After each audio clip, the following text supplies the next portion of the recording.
विचार करने लगे, अरे वसुदेव करे विचार, अरे टूट गए गुजराती रे तारे,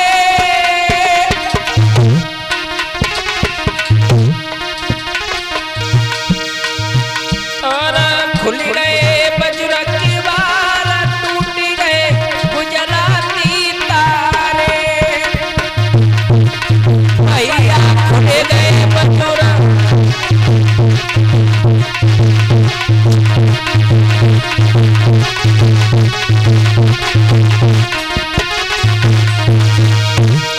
अरे पेरुआ सब बस खरीदारे,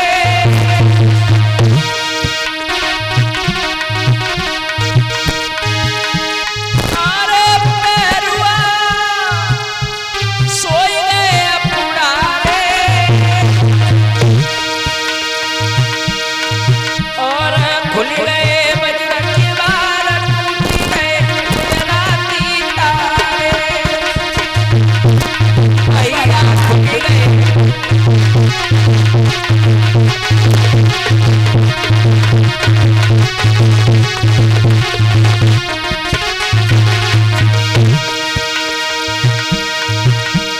अरे कमन में जब संकल्प किया, भैया भादो आधी रात जन्म हरिया के बोलियो, भैया भादो आधी।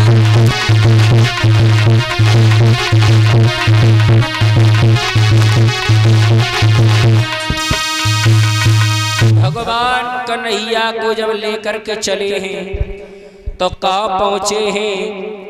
यमुना नदी के किनारे, और जैसे ही यमुना में देखा तो पानी है।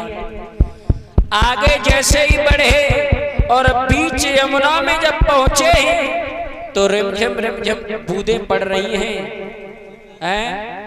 तो आज शेष नाग ने विचार किया है कि बूंदें पड़ रही हैं, मेरे कन्हैया भीग रहे हैं तो अपनी फन की छांव कर ली है। यमुना मैया सोचने लगी, भगवान मुझ में से निकल करके जा रहे, क्यों ना भगवान के चरणों को स्पर्श करें। यमुना चढ़ करके आई, अब तो घबराने लगे कैसे जाए। तो भगवान ने अपना पैर लटका दिया और पैर छू करके जब यमुना बाज हो जाती हैं, जब निकल जाते हैं वसुदेव और गोकुल नगरिया में जब पहुंचे हैं तो यशोदा मैया के पास में भगवान को लिटा दिया और वहां से कन्या को उठा करके लाए। और जैसे ही कन्या उठा के लाए परीक्षित महाराज, तो जब तक वसुदेव की गोदी में रही तब तक नहीं रोई, और जैसे ही देवकी की गोदी में दी है वैसे ही गुजराती ताले लग गए, हाथों की हथकड़ियां पैरों की बेड़ियां डल गई और वो कन्या रोने लगी। और जैसे ही रोई सोई पहरेदार जाग गए, और जब पहरेदार जागे हैं तो कहने लगे, भैया हमें ऐसा महसूस होता है कि महाराज का काल पैदा हो गया। बोले भैया चलो भगवान के काल को हमें तो मार दें, अगर हम तो मार देंगे तो बड़ा इनाम मिलेगी। सो दौड़ करके गए, लेकिन देखा कि वो लड़का नहीं था, लड़की थी। सोई राजा के पास दौड़ करके पहुंचे और क्या बोले हैं, राजा जी सुनो क्या हुआ। कि राजा जी और चोरी हो गई,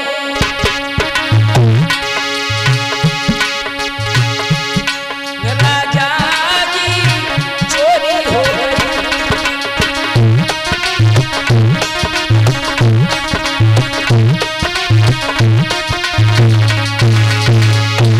भोजराज कंस बोला क्या हुआ। बोले महाराज जो आपकी बहन के गर्भ से 8वें लड़के की बारी थी, लड़का होना था, लेकिन वो चोरी हो गई। राजा जी चोरी हो गई।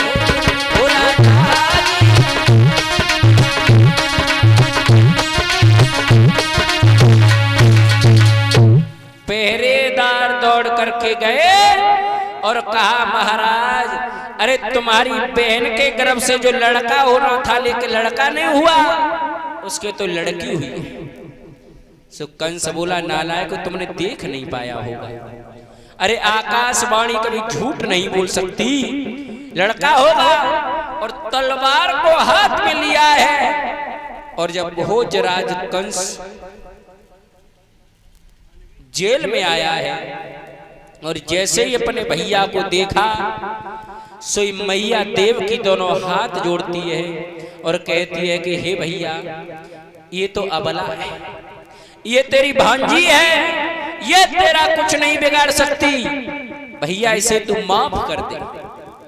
लेकिन भोजराज कंस बोला बहन हम इसे नहीं छोड़ सकते, क्योंकि ये आई तो 8वें गर्भ से, क्या पता जिससे इसकी शादी हो वो हमारा काल हो जाए, हम इसे जीवित नहीं छोड़ेंगे।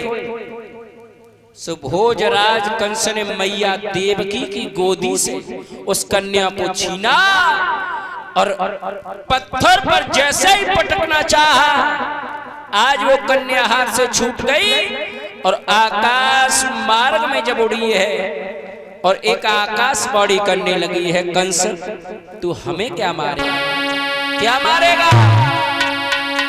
अरे तेरा मन भैया, सभी ताली बजाते हो बोलेंगे अरे तेरा मन भैया और ब्रज में गो प्रकट कन्हैया तेरा।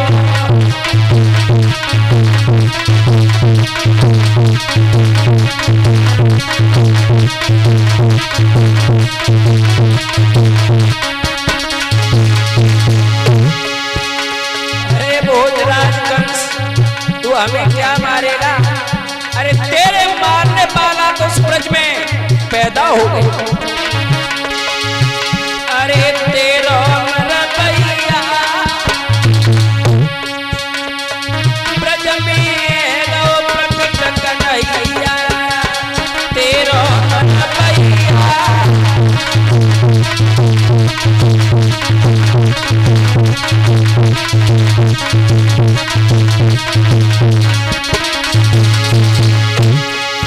अरे देवकी और वसुदेव बिचारे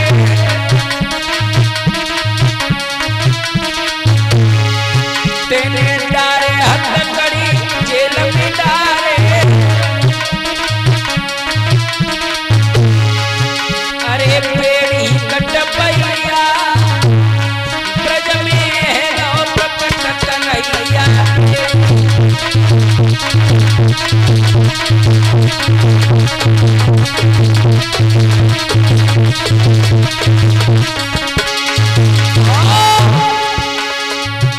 अरे सत्य वचन सुने कंसा मेरो,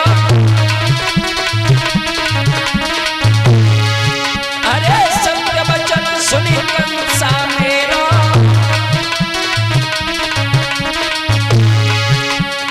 नाम निशान मिटे वो तेरा।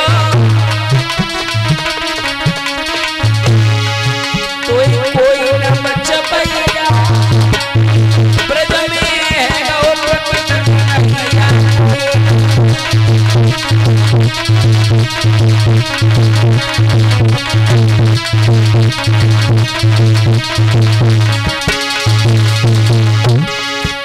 अरे कोई न बच भैया ब्रज में गो प्रकट कन्हैया। कोई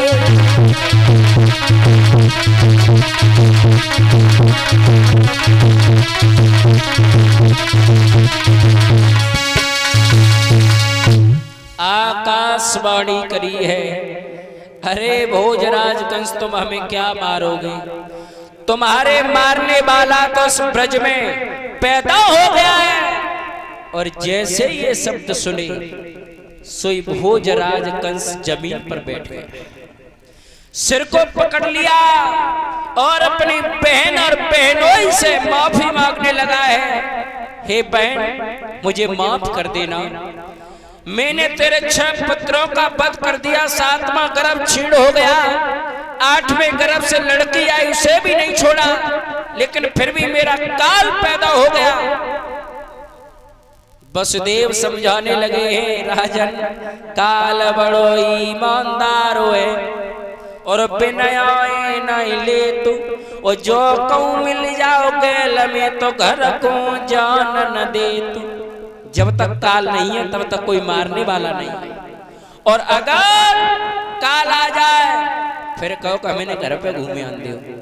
हमारे नाती लड़का बड़ो हमसे प्यार करता है, उनसे थोड़ा मिले आने दो, तो फिर नहीं जाने देगा परीक्षित महाराज। क्या भोजराज कंस ने कहा है कि ब्रज में अगर मेरा काल पैदा हुआ है तो मैं किसी को जीवित ही नहीं छोड़ूंगा। और जैसे ही चला है उस जेल से अपनी सभा में आने के बाद सेनापति को आदेश दे दिया, कह दिया जितने भी 1-2 दिन के बच्चे हैं सबका कत्ल करवा दो। भोजराज कंस का आदेश जैसे ही मिला है सेना चली है, जितने भी छोटे छोटे बालक हैं सभी को मार डाला, कोई जीवित नहीं बचा। लेकिन फिर भी गुप्तचरों के द्वारा पता चला है कि गोकुल में किसी बच्चे का बाल बांका नहीं हुआ। सोई भोजराज कंस बैठ गया और एक बात सोचने लगा है, क्या करें प्रभु, क्या करें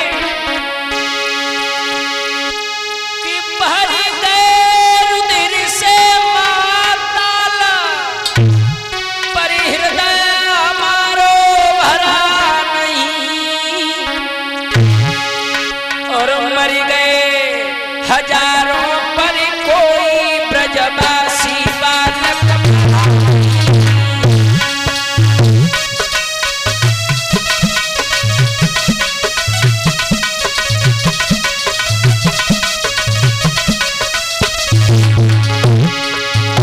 कंस बोला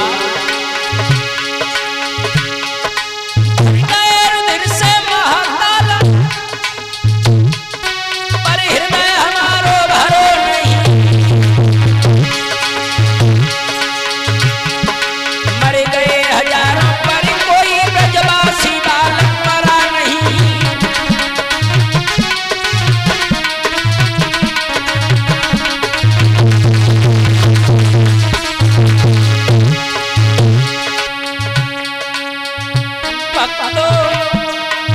भोजराज ने पास में मंत्री बुलवाओ, भक्तों कंस राज ने आजा पास में मंत्री बुलवाओ।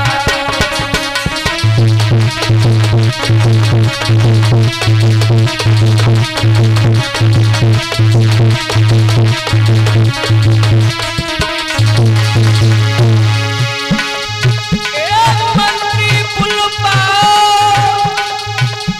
पास में मंत्री बुलवाओ, है पास में मंत्री बुलवाओ।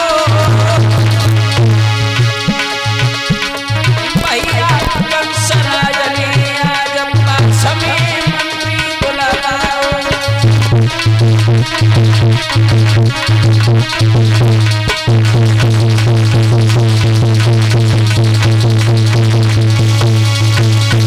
भोजराज कंस ने मंत्री को बुलाया।